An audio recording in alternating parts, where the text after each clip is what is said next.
जो जज परफॉर्म नहीं कर रहा निकाल के बाहर करें। अगर एक जज इनकॉम्पिटेंट है, स्लगिश है, he does not work, for misconduct he should be thrown out immediately. ये हो नहीं सकता कि लोगों के कामों को हम इस तरह डील करें। बताने का मकसद ये है कि इस वक्त आइन क्या इमेजिन करता है कि इंस्टीट्यूशन जुडिशरी की कैसी होनी चाहिए। आइन के प्रीएम्बल में ये लिखा हुआ है कि जुडिशरी जो होगी वो इंडिपेंडेंट, फुली इंडिपेंडेंट होनी चाहिए। ये बहुत इंपॉर्टेंट एक प्रिंसिपल है, एक फंडामेंटल प्रिंसिपल है जिसको हमने अचीव करना है। नाए आपके साथ जो मैं शेयर करने लगा हूं वो कुछ ऐसे गुजारिशात हैं, कुछ ऐसे आइडियाज हैं जिससे ये सिस्टम बन सकता है, एक ट्रांसपेरेंट सिस्टम जो इंडिविजुअल नहीं रन करते, सिस्टम रन करता है। जब तक हम इंडिविजुअल से निकल के सिस्टम की तरफ नहीं आएंगे, ये सिस्टम हमेशा हर इंडिविजुअल के ताबे रहेगा और वो इधर से उधर होता रहेगा। इसीलिए इस इदारे में कंटिन्यूटी नहीं है। एक चीज जैसे साहब आते हैं वो इस तरफ ले चलते हैं, दूसरे आते हैं उस तरफ ले चलते हैं। ये पहली दफा हुआ है कि प्रैक्टिस एंड प्रोसीजर का लॉ आ गया है, कोलिजियल थॉट डेवलप हो रही है। तो जब तक हम एक सिस्टम के ताबे नहीं होंगे हम आगे प्रोग्रेस नहीं कर सकते। और ये इंडिविजुअलिस्टिक थॉट्स जो हैं इदारे को चलाने की, इसको हमें भूलना पड़ेगा। उस सिस्टम की शक्ल क्या होनी चाहिए, उस सिस्टम की कौन सी ऐसी चीजें हैं जो हमें एक रोबस्ट इंडिपेंडेंट इंस्टीट्यूशन बनाती है, वो गुजारिशात मैं आपके साथ शेयर करना चाहता हूं। और वो अगर हम कर जाएं तो फिर हम एक काफी स्ट्रॉन्ग इंडिपेंडेंट जुडिशल सिस्टम बन जाएगा, जिसके बाद ये सारे राइट्स की जो आप जिक्र कर रहे हैं, जो आज भी हो रहे हैं, आज भी जूरिस्प्रूडेंस बन रही है, लेकिन मैं आपके साथ सिर्फ एक स्ट्रक्चरल और सिस्टेमिक सिस्टम की बात करना चाह रहा हूं कि वो कैसे होगा। आइन ये हमें कहता है कि आपको एक इंडिपेंडेंट जुडिशरी होनी चाहिए जो एक्सपेडिशियस जस्टिस दे और इनएक्सपेंसिव जस्टिस दे। ये तीन चीजें आइन में लिखी हुई हैं और इसको अचीव करने के लिए क्या एक फॉर्मेट, क्या एक सिस्टम होना चाहिए वो बताना चाहता हूं। ये भी मैंने आपको पहले क्लियर कर दिया कि मैं कोई ज्यादा प्राउड नहीं हूं हमारी अपनी जुडिशल हिस्ट्री से। उसमें डार्क पैचेस हैं, ना मैं उसको डिफेंड कर सकता हूं ना मैं डिफेंड करना चाहता हूं।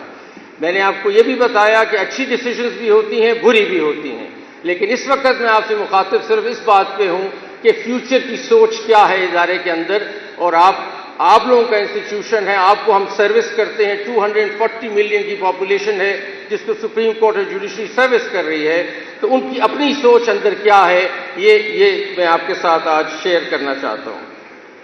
उसमें अगर हम देखें तो एक बात ये भी बेखल बता देनी चाहिए कि देखें कुछ डिसीजंस बुरी हो सकती हैं कि, लेकिन लार्जली रोजाना 4000 जज पाकिस्तान में काम कर रहे हैं, वो डिलीवर भी कर रहे हैं जस्टिस। लेकिन ये मैं मानता हूं कि कुछ ऐसी डिसीजंस हो जाती हैं जिसकी वजह से कंट्रोवर्सी भी क्रिएट होती है, क्रिटिक भी होती है। ये एक सिलसिला है।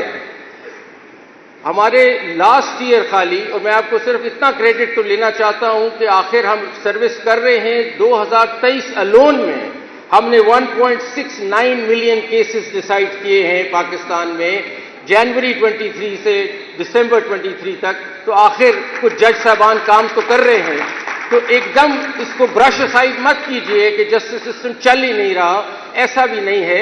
ये जरूर है कि कुछ डिसीजंस उस पर आके हावी हो जाते हैं और यूं लगता है कि सिस्टम डिसफंक्शनल है, ऐसा नहीं है, लेकिन फिर भी उसको और बेहतर करना चाहते हैं, उसको और रोबस्ट बनाना चाहते हैं। अब आप देखेंगे कि हमारे civil matters, criminal matters, tax matters, service matters, land matters, आखिर पिछले कितने सालों से जूरिस्प्रूडेंस प्रोड्यूस हो रही है, हमें मुकदमात लोगों के सुन ही रहे हैं, लेकिन और इसलिए ये फैसले हो रहे हैं। और हमारे एल्डर्स ने भी लॉ डेवलप किया है, जूरिस्प्रूडेंस मुल्क पे डेवलप हुई है। ये बात बिल्कुल सही है कि इस वक्त हमारा सिस्टम स्लगिश है और स्लो है। हर आम आदमी ये बात करता है कि 20 साल लग जाते हैं एक सिविल कोर्ट से मुकदमा सुप्रीम कोर्ट तक जाने में। सबसे बड़ा प्रॉब्लम ये है, गलत है। एक्सपेडिशियस आइन कहता होना चाहिए, जस्टिस सिस्टम होना चाहिए।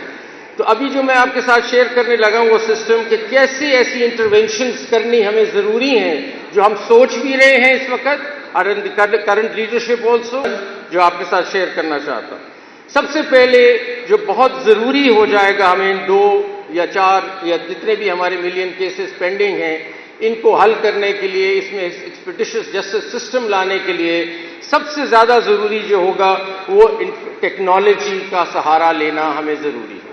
अगर हम टेक्नोलॉजी का सिस्टम नहीं, एआई का सिस्टम या आईटी नहीं लाएंगे अपने सिस्टम में और कॉलोनियल अंदाज से ही चलते रहेंगे रजिस्टर्स बना बना के, तो हम ये 2.4 मिलियन केसेस को नहीं एड्रेस कर सकते और ये इसी तरह 20 साल लगेंगे नीचे से केस ऊपर आने में।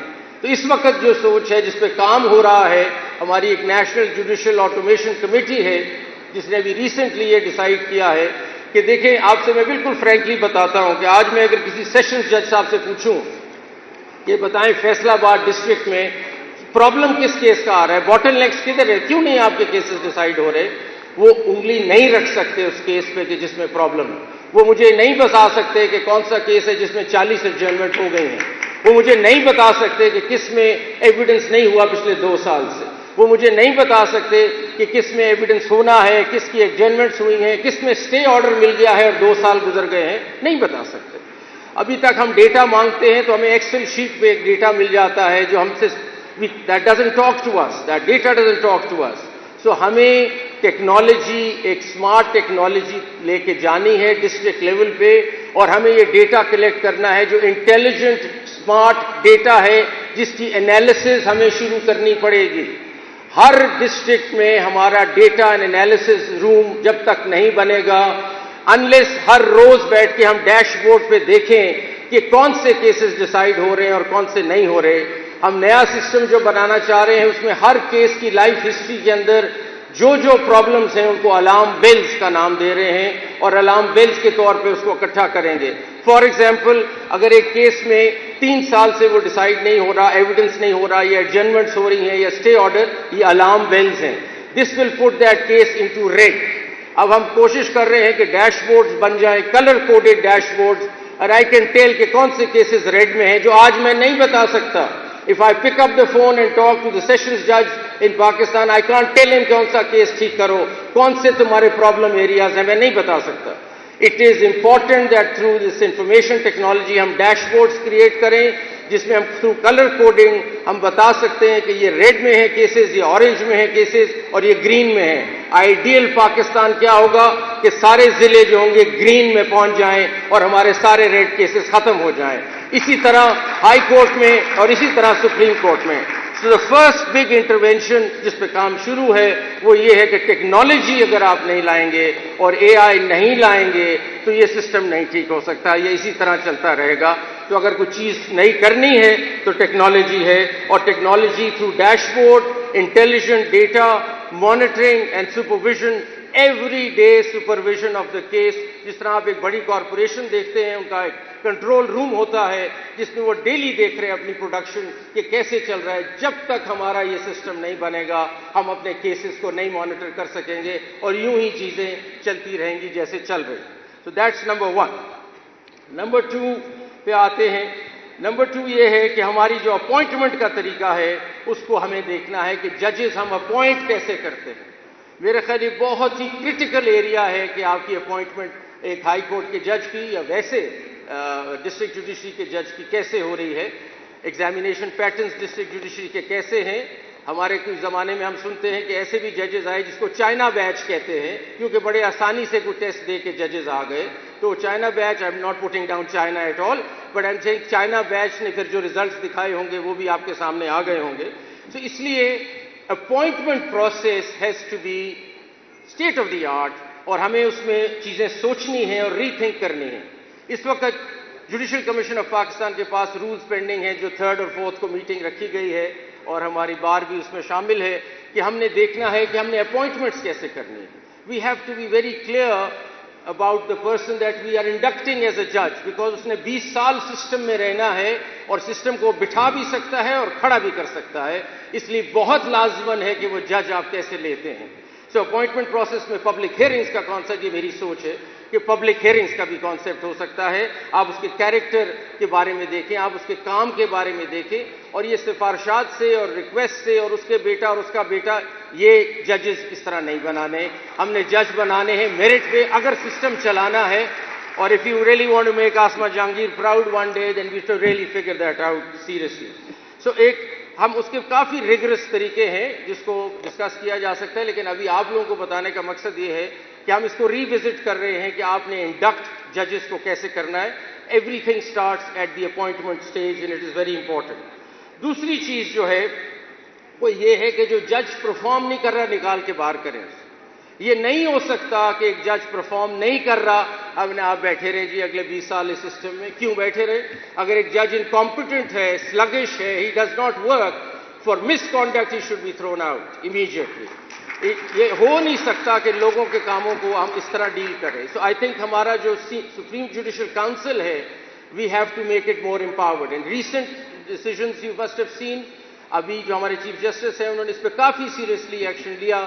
इसको और स्ट्रॉन्ग करना है कि supreme judicial council can not tolerate corruption and can not tolerate incompetence. ये दो चीज़ें आपको सिस्टम से निकाल के बाहर फेंकनी पड़ेंगी और इसके लिए बड़ी बदमज़गी होती है.